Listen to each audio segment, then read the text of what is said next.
অসম চৰকাৰৰ প্ৰাক্তন প্ৰশাসনিক বিষয়া তথা অসমৰ বিশিষ্ট সাহিত্যিক লেখক শ্ৰী চন্দ্ৰধৰ কলিতাই আজি সোণাৰী বজাৰৰ কাষতে থকা চৰ অঞ্চলত আজি ভ্ৰমণ কৰে।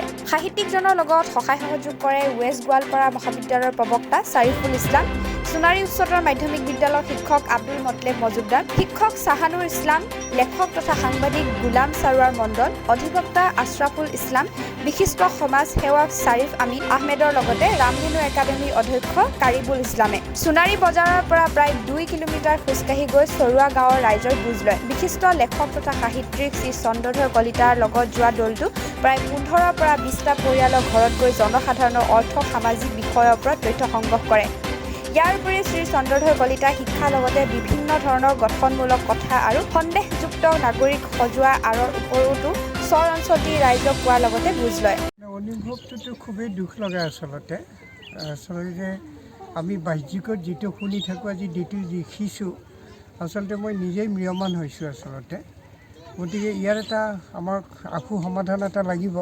এই ক্ষেত্ৰত আমি উভয় পক্ষই আমাৰ আপোনালোকৰ মাজত যিখিনি শিক্ষিত আছে তেওঁলোকে আমি আগবাঢ়ি আহিব লাগিব।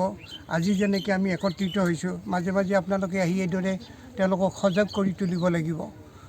সজাগ কৰি তুলিলে তেওঁলোকক আমাৰ সেই ক্ষেত্ৰত যদি সহায় হয়, আমাৰ অদূৰ ভৱিষ্যতে চৰ অঞ্চলৰ আমি উন্নতি কামনা কৰিব পাৰিম। তাৰমানে ইতিমধ্যে আপুনি বহুত কেইখন আপুনি কিতাপ লিখিছে, চৰ অঞ্চলৰ লৈ কিবা লিখিব বুলি ভাবিছেনে?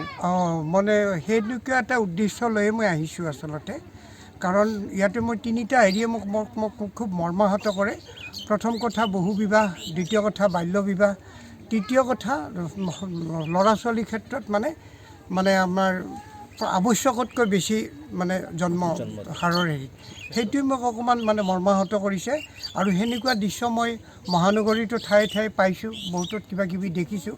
সেইকাৰণে মই যে ইয়াৰ মূল হেৰিটো ক'ত, কেৰণটো ক'ত, সেইটো জানিবৰ কাৰণে মই আচলতে এই অঞ্চললৈকে মই ঢাপলি মেলি আহিছোঁ। আব্দুল ৰহিম মণ্ডলৰ ৰিপৰ্ট, ডিমো নিউজ 24/7।